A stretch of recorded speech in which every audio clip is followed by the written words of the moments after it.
शुद्धात्मानकम् श्रीरुद्ररूपम् ध्यायेत्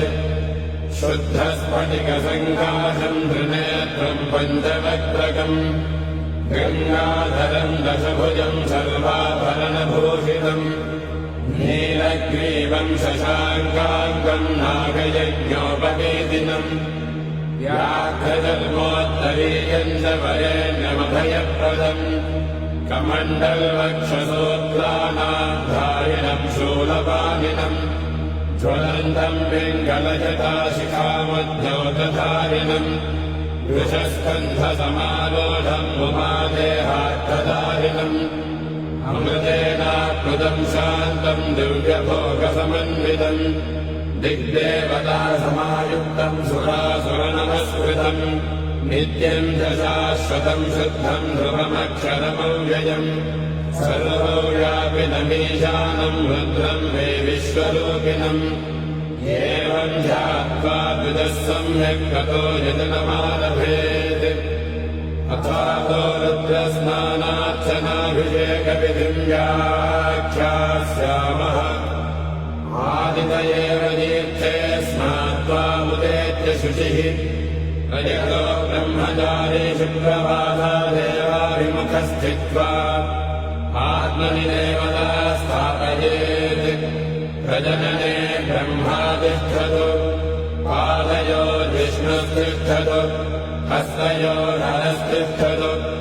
बाह्वोरिन्द्रस्तिष्ठतु जठरे अग्निस्तिष्ठतु हृदये शिवस्तिष्ठतु कण्ठे वसवस्तिष्ठन्तु पत्रे सरस्वती तिष्ठतु नासिकयोर्वायुस्तिष्ठतु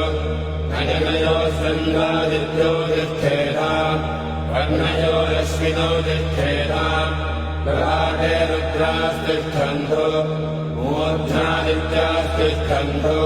शिरसि महादेवस्तिष्ठतु शिखायाम् वामदेवस्तिष्ठतु पृष्ठे पिनाकी तिष्ठतु पुरतः शूली तिष्ठतु पार्श्वजो शिवाशङ्करो तिष्ठेताम् सर्वतो वायुस्तिष्ठतु ततो बहिः सर्वतोऽग्निज्वालामाला परिवृतस्तिष्ठतु सर्वे शृङ्गेषु सर्वा देवता यथास्थानम् तिष्ठन्तु मागुम् रक्षन्तु ॐ अग्निर्मे वाचिः श्रितः वाहृदये हृदयम् मयि अहममृते अमृतम् ब्रह्मणि वायुर्मे प्राणे श्रितः